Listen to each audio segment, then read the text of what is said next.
नमामि शमीशाननिर्वाणरूपं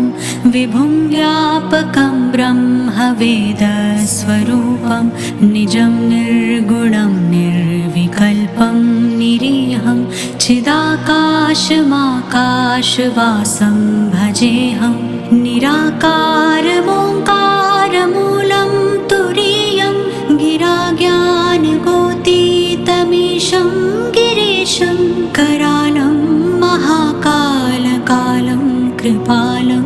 गुणागारसंसारपारं नतोऽहम् तुषाराद्रिसङ्काशगौरं गभीरं मनोभूतकोटिप्रभाश्रीशरीरं स्फुरन्मौलिकल्लोलिनी चारुगङ्गा लसद्भालबालेन्दुकण्ठे भुजङ्गा चलत्कुण्डलं भ्रूसुनेत्रं विशालं प्रसन्नानलं नीलकण्ठं दयालं मृगाधीशचर्माम्बरं मुण्डमालं प्रियं शङ्करं सर्वनाथं भजामि प्रचण्डं प्रकृष्टं प्रगल्भं परेशम् अखण्डम् अजं भानुकोटिप्रकाशं त्रयः शूलनिर्मूलनं शूलपाणिं भजेऽहं भवानीपतिं भावगम्यं कलातीतकल्याणकल्पान्तकारी सदा सज्जनानन्ददाता पुरारी चिदानन्दसन्दोहमोहापहारी प्रसीद प्रसीद प्रभो मन्मथारी न यावत् उमानाथपादारविन्दं भजन्ति लोके परिवानराणां न तावत् सुखं शान्तिसन्तापनाशं प्रसीद प्रभो सर्वभूताधिवासं न जानामि योगं जपं दैव पूजां नतोऽहं सदा सर्वदा शम्भुतुभ्यं जराजन्मदुःखोऽत्यतातप्यमानं प्रभो पाहि आपन्नमामीश शम्भो नमामि शमीशाननिर्वाणरूपं विभुं व्यापकं ब्रह्मवेदस्वरूपं निजं निर्गुणं निर्विकल्पं निरीहं चिदाकाशमाकाशवासं भजेऽहं निराकारमोङ्कारमूलं तुरीयं गिराज्ञानगोतीतमीशं गिरीशं करालं महाकालकालं कृपालं गुणागारसंसारपारं नतोऽहम् तुषाराद्रिसङ्काशगौरं गभीरं मनोभूतकोटिप्रभाश्रीशरीरं स्फुरन्मौलिकल्लोलिनी चारुगङ्गा लसद्भालबालेन्दुकण्ठे भुजङ्गा चलत्कुण्डलं भ्रूसुनेत्रं विशालं प्रसन्नानलं नीलकण्ठं दयालं मृगाधीशचर्माम्बरं मुण्डमालं प्रियं शङ्करं सर्वनाथं भजामि प्रचण्डं प्रकृष्टं प्रगल्भं परेशम् अखण्डम् अजं भानुकोटिप्रकाशं त्रयः शूलनिर्मूलनं शूलपाणिं भजेऽहं भवानीपतिं भावगम्यं कलातीतकल्याणकल्पान्तकारी सदा सज्जनानन्ददाता पुरारी चिदानन्दसन्दोहमोहापहारी प्रसीद प्रसीद प्रभो मन्मथारी न यावत् उमानाथपादारविन्द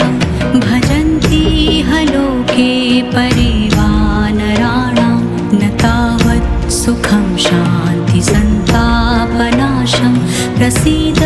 प्रभो सर्वभूताधिवासं न जानामि योगं जपं नैव पूजां नतोऽहं सदा सर्वदा शम्भुतुभ्यं जराजन्म दुःखोऽत्यतातप्यमानं प्रभो पाहि आपन्नमामीश शम्भो नमामीशमीशान निर्वाणरूपं विभुं व्यापकं ब्रह्मवेदस्वरूपं निजं निर्गुणं निर्विकल्पं निरीहं चिदाकाशमाकाशवासं भजेऽहं निराकारमोङ्कारमूलं तुरीयं गिराज्ञानभूतितमीशं गिरीशं करालं महाकालकालं कृपालं गुणागारसंसारपारं नतोऽहम् तुषाराद्रिसङ्काशगौरं गभीरं मनोभूतकोटिप्रभाश्रीशरीरं स्फुरन्मौलिकल्लोलिनीचारुगङ्गा लसद्भालबालेन्दुकण्ठे भुजङ्गा चलत्कुण्डलं भ्रूसुनेत्रं विशालं प्रसन्नानलं नीलकण्ठं दयालं मृगाधीशचर्माम्बरं मुण्डमालं प्रियं शङ्करं सर्वनाथं भजामि प्रचण्डं प्रकृष्टं प्रगल्भं परेशम् अखण्डम् अजं भानुकोटिप्रकाशं त्रयः शूलनिर्मूलनं शूलपाणिं भजेऽहं भवानीपतिं भावगम्यं कलातीतकल्याणकल्पान्तकारी सदा सज्जनानन्ददाता पुरारी चिदानन्दसन्दोहमोहापहारी प्रसीद प्रसीद प्रभो मन्मथारी न यावत् उमानाथपादारविन्दं भजन्ति लोके परिवानराणां न तावत् सुखं शान्तिसन्तापनाशं प्रसीद प्रभो सर्वभूताधिवासं न जानामि योगं जपं नैव पूजां नतोऽहं सदा सर्वदा शम्भुतुभ्यं जराजन्म दुःखोऽत्यतातप्यमानं प्रभो पाहि आपन्नमामीश शम्भो नमामीशमीशान निर्वाणरूपं विभुं व्यापकं ब्रह्मवेदस्वरूपं निजं निर्गुणं निर्विकल्पं निरीहं चिदाकाशमाकाशवासं भजेऽहं निराकारमोङ्कारमूलं तुरीयं गिराज्ञानभूतितमीशं गिरीशं करालं महाकालकालं कृपालं गुणागारसंसारपारं नतोऽहम् तुषाराद्रिसङ्काशगौरं गभीरं मनोभूतकोटिप्रभाश्रीशरीरं स्फुरन्मौलिकल्लोलिनीचारुगङ्गा लसद्भालबालेन्दुकण्ठे भुजङ्गा चलत्कुण्डलं भ्रूसुनेत्रं विशालं प्रसन्नानलं नीलकण्ठं दयालं मृगाधीशचर्माम्बरं मुण्डमालं प्रियं शङ्करं सर्वनाथं भजामि प्रचण्डं प्रकृष्टं प्रगल्भं परेशम् अखण्डम् अजं भानुकोटिप्रकाशं त्रयः शूलनिर्मूलनं शूलपाणिं भजेऽहं भवानीपतिं भाव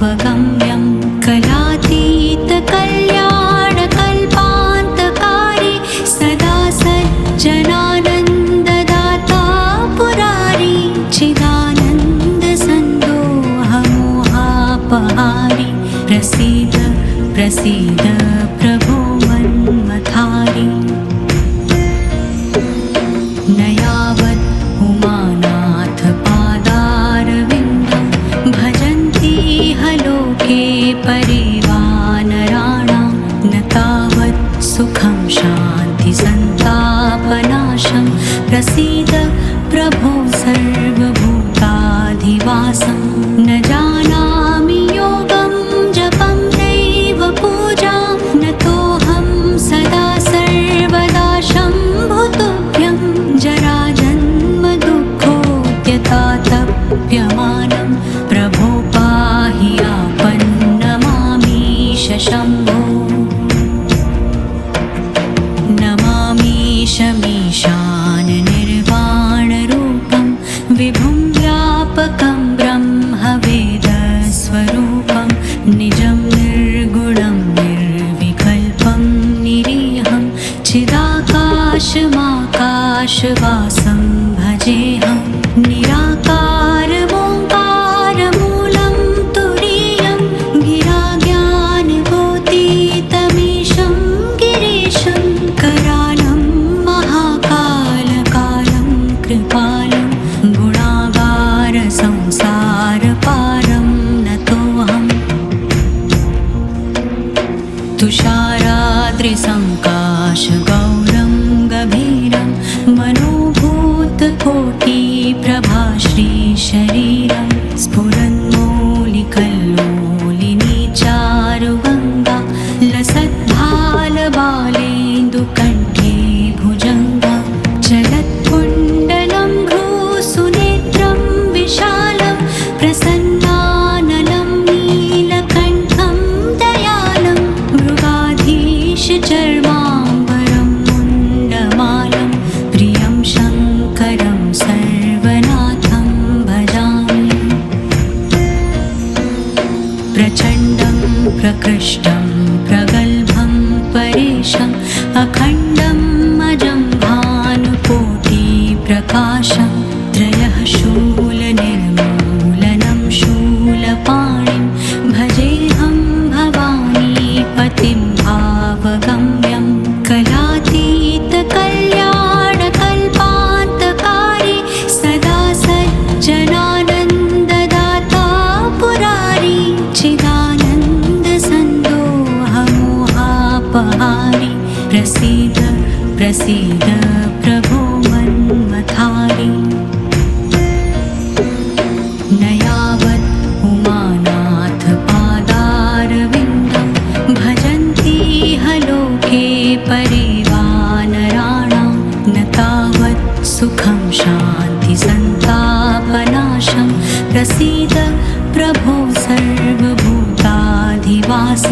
न जानामि योगं जपं नैव पूजां नतोऽहं सदा सर्वदा शम्भुतुभ्यं जराजन्म दुःखोद्यतातप्यमानं प्रभो पाहि आपन्नमामीश शम्भो नमामीशमीशान निर्वाणरूपं विभुं व्यापकं ब्रह्मवेदस्वरूपं निजं निर्गुणं निर्विकल्पं निरीहं चिदाकाशमाकाशवासं भजेऽहं निराकारमोङ्कारमूलं तुरीयं गिराज्ञानबोधितमीशं गिरीशं करालं महाकालकालं कृपालं गुणागारसंसारपारं नतोऽहम् तुषाराद्रिसङ्काशगौरं गभीरं मनोभूतकोटिप्रभाश्रीशरीरं स्फुरन्मौलिकल्लोलिनी चारुगङ्गा लसद्भालबालेन्दुकण्ठे भुजङ्गा चलत्कुण्डलं भ्रूसुनेत्रं विशालं प्रसन्नाननं नीलकण्ठं दयालं मृगाधीशचर्माम्बरं मुण्डमालं प्रियं शङ्करं सर्वनाथं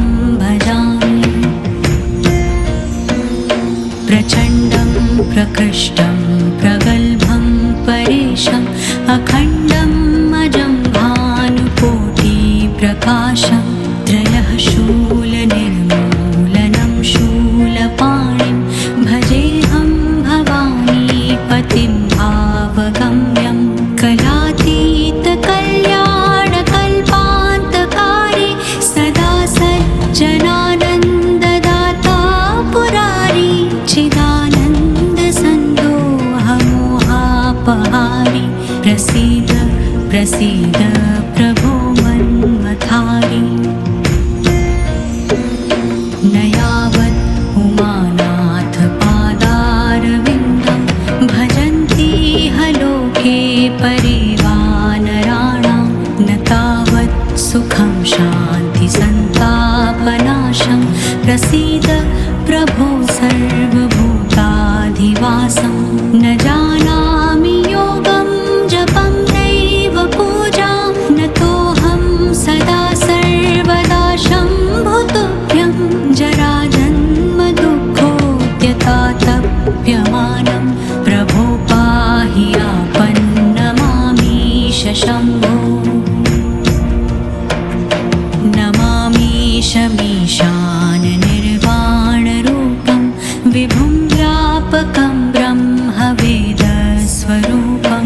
निजं निर्गुणं निर्विकल्पं निरीहं चिदाकाशमाकाशवासं भजेऽहं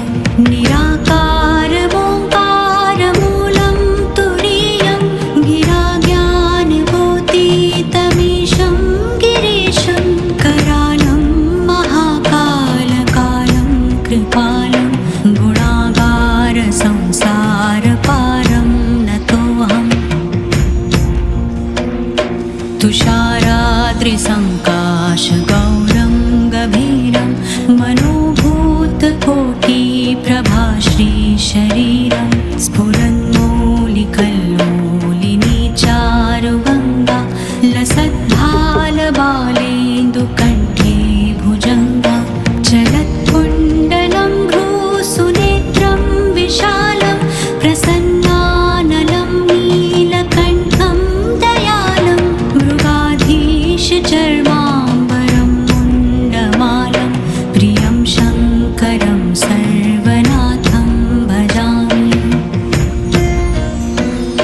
प्रचण्डं प्रकृष्टं प्रगल्भं परेशम् अखण्डम् अजं भानुकोटिप्रकाशं त्रयः शूलनिर्मूलनं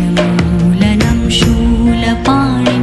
भजेऽहं भवानीपतिं भावगम्यं कलातीतकल्याणकल्पान्तकारी सदा सज्जनानन्ददाता पुरारी चिदानन्दसन्दोहमोहापहारि प्रसीद प्रसीद प्रभो मन्मथारि न यावत् उमानाथ पादारविन्दं भजन्ति ह लोके परिवानराणां न तावत् सुखं शान्ति सन्तापनाशं प्रसीद प्रभो सर्वभूताधिवासं न जानामि योगं जपं नैव पूजां न तोऽहं सदा सर्वदा शम्भुतुभ्यं जराजन्म दुःखोऽत्यतातप्यमानं प्रभो पाहि आपन्नमामीश शम्भो नमामीशमीशान निर्वाणरूपं विभुं व्यापकं ब्रह्मवेदस्वरूपं निजं निर्गुणं निर्विकल्पं निरीहं चिदाकाशमाकाशवासं भजेऽहं निराकारमोङ्कारमूलं तुरीयं गिराज्ञानभूतितमीशं गिरीशं करालं महाकालकालं कृपालं गुणागारसंसारपारं नतोऽहम् तुषाराद्रिसङ्काशगौरं गभीरं मनोभूतकोटिप्रभाश्रीशरीरं स्फुरन्मौलिकल्लोलिनीचारुगङ्गा लसद्भालबालेन्दुकण्ठे भुजङ्गा चलत्कुण्डलं भ्रूसुनेत्रं विशालं प्रसन्नानलं नीलकण्ठं दयालं मृगाधीशचर्माम्बरं मुण्डमालं प्रियं शङ्करं सर्वनाथं भजामि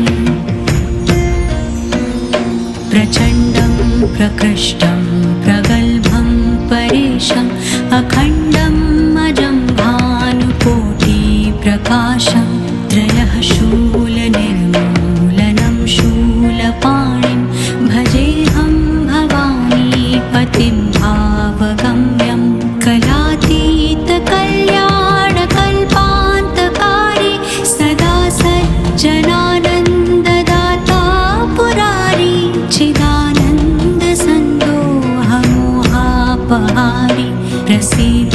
प्रसीद प्रभो मन्मथारी न यावत् उमानाथ पादारविन्दं भजन्ति लोके परिवानराणां न तावत् सुखं शान्ति सन्तापनाशं प्रसीद प्रभो सर्वभूताधिवासं न जानामि योगं जपं नैव पूजां नतोऽहं सदा सर्वदा शम्भुतुभ्यं जराजन्म दुःखोऽत्यतातप्यमानं प्रभो पाहि आपन्नमामीश शम्भो नमामीशमीशान निर्वाणरूपं विभुं व्यापकं ब्रह्मवेदस्वरूपं निजं निर्गुणं निर्विकल्पं निरीहं चिदाकाशमाकाशवासं भजेऽहं निराकारमोङ्कारमूलं तुरीयं गिराज्ञानभूतितमीशं गिरीशं करालं महाकालकालं कृपालं गुणागारसंसारपारं नतोऽहम् तुषाराद्रिसङ्काशगौरं गभीरं मनोभूतकोटिप्रभाश्रीशरीरं स्फुरन्मौलिकल्लोलिनी चारुगङ्गा लसद्भालबालेन्दुकण्ठे भुजङ्गा चलत्कुण्डलं भ्रूसुनेत्रं विशालं प्रसन्नानलं नीलकण्ठं दयालं मृगाधीशचर्माम्बरं मुण्डमालं प्रियं शङ्करं सर्वनाथं भजामि प्रचण्डं प्रकृष्टं प्रगल्भं परेशम् अखण्डम् अजं भानुकोटिप्रकाशं त्रयः शूलनिर्मूलनं शूलपाणिं भजेऽहं भवानीपतिं भावगम्यं कलातीतकल्याणकल्पान्तकारी सदा सज्जनानन्ददाता पुरारी चिदानन्दसन्दोहमोहापहारी प्रसीद प्रसीद प्रभो मन्मथारी न यावत् उमानाथ पादारविन्दं भजन्ति लोके परिवानराणां न तावत् सुखं शान्ति सन्तापनाशं प्रसीद प्रभो सर्वभूताधिवासं न जानामि योगं जपं नैव पूजां नतोऽहं सदा सर्वदा शम्भुतुभ्यं जराजन्म दुःखोऽत्यतातप्यमानं प्रभो पाहि आपन्नमामीश शम्भो नमामीशमीशान निर्वाणरूपं विभुं व्यापकं ब्रह्मवेदस्वरूपं निजं निर्गुणं निर्विकल्पं निरीहं चिदाकाशमाकाशवासं भजेऽहं निराकारमोङ्कारमूलं तुरीयं गिराज्ञानभूतितमीशं गिरीशं करालं महाकालकालं कृपालं गुणागारसंसारपारं नतोऽहम् तुषाराद्रिसङ्काशगौरं गभीरं मनोभूतकोटिप्रभाश्रीशरीरं स्फुरन्मौलिकल्लोलिनी चारुगङ्गा लसद्भालबालेन्दुकण्ठे भुजङ्गा चलत्कुण्डलं भ्रूसुनेत्रं विशालं प्रसन्नानलं नीलकण्ठं दयालं मृगाधीशचर्माम्बरं मुण्डमालं प्रियं शङ्करं सर्वनाथं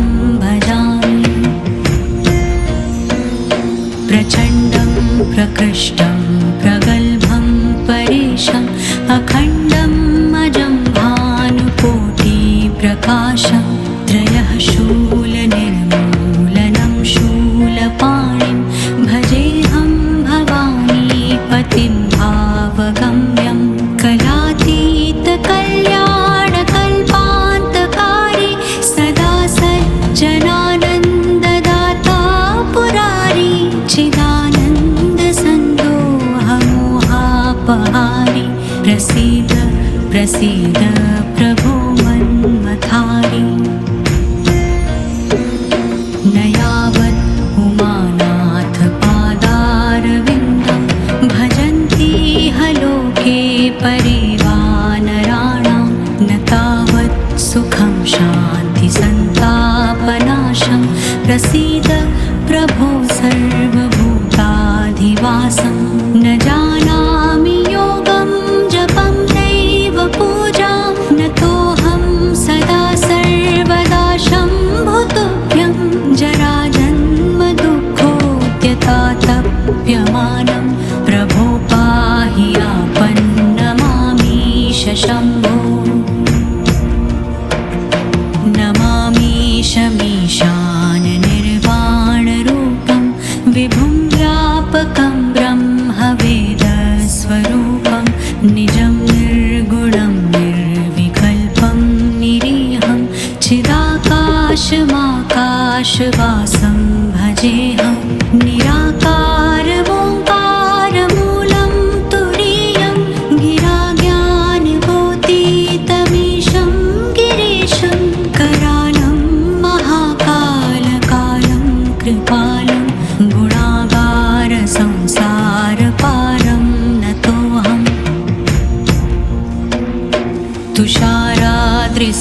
तुषाराद्रिसङ्काशगौरं गभीरं मनोभूतकोटिप्रभाश्रीशरीरं स्फुरन्मौलिकल्लोलिनी चारुगङ्गा लसद्भालबालेन्दुकण्ठे भुजङ्गा चलत्कुण्डलं भ्रूसुनेत्रं विशालं प्रसन्नानलं नीलकण्ठं दयालं मृगाधीशचर्माम्बरं मुण्डमालं प्रियं शङ्करं सर्वनाथं भजामि प्रचण्डं प्रकृष्टं प्रगल्भं परेशम् अखण्डम् अजं भानुकोटिप्रकाशं त्रयः शूलनिर्मूलनं शूलपाणिं भजेऽहं भवानीपतिं भावगम्यं कलातीतकल्याणकल्पान्तकारी सदा सज्जनानन्ददाता पुरारी चिदानन्दसन्दोहमोहापहारी प्रसीद प्रसीद प्रभो मन्मथारि न यावत् उमानाथ पादारविन्दं भजन्ति ह लोके परिवानराणां न तावत् सुखं शान्ति सन्तापनाशं प्रसीद प्रभो सर्वभूताधिवासं न जानामि योगं जपं नैव पूजां नतोऽहं सदा सर्वदा शम्भुतुभ्यं जराजन्म दुःखोऽत्यतातप्यमानं प्रभो पाहि आपन्नमामीश शम्भो प्रभो पाहि आपन्नमामीश शम्भो प्रभो पाहि आपन्नमामीश शम्भो